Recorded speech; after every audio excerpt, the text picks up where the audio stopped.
Hey, welcome to another video from SkinnyMedic. I have the North American Rescue Emergency Trauma Dressing. This is the 4-inch flat version here, so this is going to be a great bandage for an EDC or a smaller IFAK that you may not have the room to spare.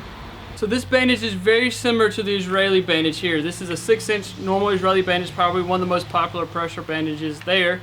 And this is a North American 4-inch flat, which we're doing a review on. So we'll take a look at the outside of the packaging here. You've got 4-corner pull tabs. They are designated red. That way you know where to pull. Really nice there. Of course, we can see here latex free, which is always a concern for some people.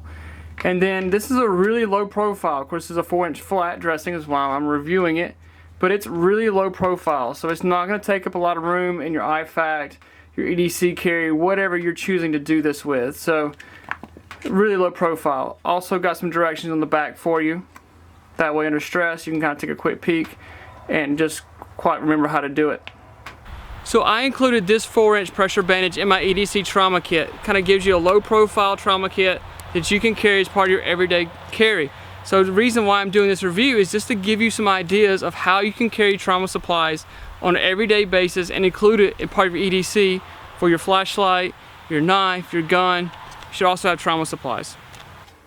So just to kind of give you an idea about size, this is the 4-inch flat that we're comparing here. This is a 4-inch dressing that's round, so pretty still small and compact, but it's not as low profile. And this is the 6-inch Israeli pressure bandage, which most of you guys are probably familiar with. This is probably the most popular pressure bandage on the market. So this is a 6-inch here, 4-inch. You can kind of see the different sizes there. Alright, so to open this one up, we're going to pull at the red tabs here. You can pull from any of the corners and it's going to open up. And then your bandage does come out. Now it is sterile technically when it comes out. Alright, so we're going to look at the bandage here now. It has the Velcro to keep it closed. So you could go ahead and take it out of the packaging if you wanted to.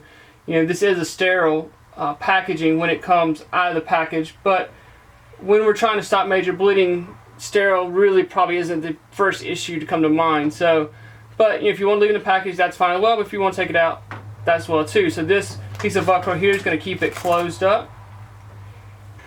So you roll it out. This is our gauze pad that's going to absorb the bleeding. So we can kind of compare it to size. This is a 5x9 dressing here, so it's a little bit smaller, obviously, because it's a 4-inch wide bandage. So even though this is just a tad bit smaller than a 5x9, it's still going to absorb a lot of blood just from that pad. You know, most time anyway, we're going to wound pack the dressing, or we're going to put more gauze up under this pad. So, I mean, yes, you can use this for absorbing blood, but you know, a lot of times what this is used for is for wound packing, and this is holding pressure. But you can use it for a lot of things. This bandage has a ton of uses, so it does have the absorbent there. And we unroll it. And the thing I like about this bandage compared to the Israeli bandage is when you go to unroll the Israeli bandage, it will just completely unroll from you. I've been on the side of the road before and just the bandage just unrolls on you. So this one has little Velcro tabs here that keep it from unrolling. So if you have an Israeli bandage, you go to take it out of the packaging, it will completely unroll on you. Which, you know what, it happens, but it's a lot easier to put the bandage on when you're pulling pressure when you have it rolled up like this. So what I do like about the North American Rescue Bandage is it won't come unraveled. So when it clips here, the Velcro there grabs it, pulls down, the Velcro grabs it again, then the Velcro grabs it again. So it only unrolls a little bit at a time while you're putting the bandage on. Has 2 ways of securing at the end. You have the Velcro here that's going to help hold it closed, and then still has the plastic clip, very similar to the Israeli bandage, that keeps the wound bandaging on. So we use a pressure bandage mainly for 2 different reasons. One is for in the groin up here where you can't get a tourniquet because the tourniquet only goes so high. You wound pack it, you put direct pressure, a lot of direct pressure, you wound pack it, and then you hold pressure. So you hold pressure for like 3 to 5 minutes, but you can also obviously hold pressure here, and then we can wrap this up so we can secure it. A lot of times there's different ways of doing this, but you'll see them go here around the waist.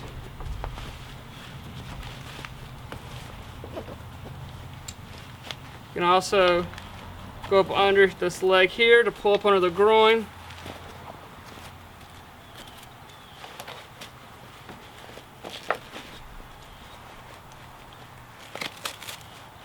However you want to hold it, as long as you can get the pressure held right here. So then this one has the Velcro tabs and can also lock and secure. Not the prettiest design, but you guys get the idea. Same concept with the shoulder. Obviously we can't get a tourniquet up so high. You wound pack it, you hold direct pressure, and then we can wound pack it. Put our pressure bandage on.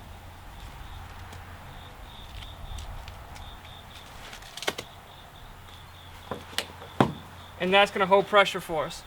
The other thing you can use a pressure bandage for, say you have a really nasty wound on the leg, but it doesn't need a tourniquet. It's not squirting bright red blood, but it's just a really nasty wound. It's got a really nasty cut. Well, then you just need a pressure bandage. You don't have to put a tourniquet on it. So here, wounds on the other side, and you can just wrap this.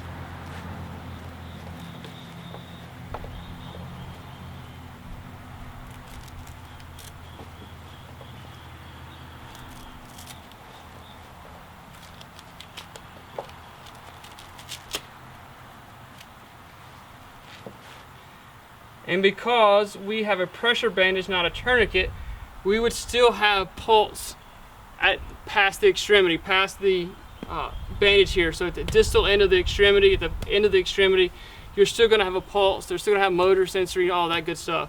So we did not create a tourniquet. Another idea to use is if you put this bandage on and it bleeds through, we really don't want to take it back off because of ripping the clot, stuff like that. So you can take this plastic clip, same thing with the Israeli bandage. If you've got an Israeli bandage, run it through here, take your last strand and start to twist. And this is going to tighten up, and now you have a windlass that's making a tourniquet. It locks on,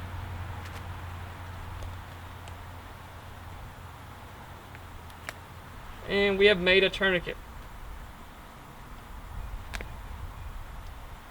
Now you would not have a pulse past here because you have stopped blood flow, you have stopped the pulse from past the injury. Now I like this bandage for a bug out bag or a get home bag, something like that, because it has a ton of uses. You can use it for a pressure bandage, which obviously what it's designed for. You can make a tourniquet out of it.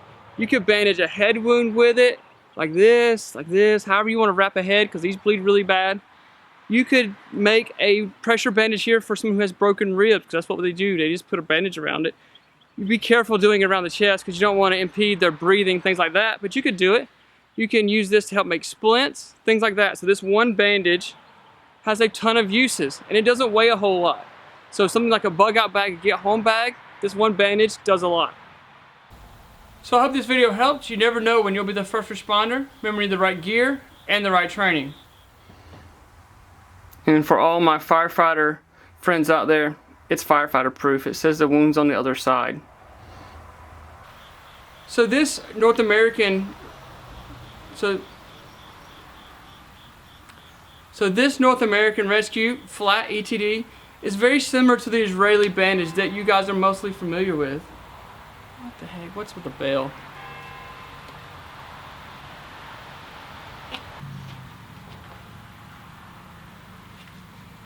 Music is still playing.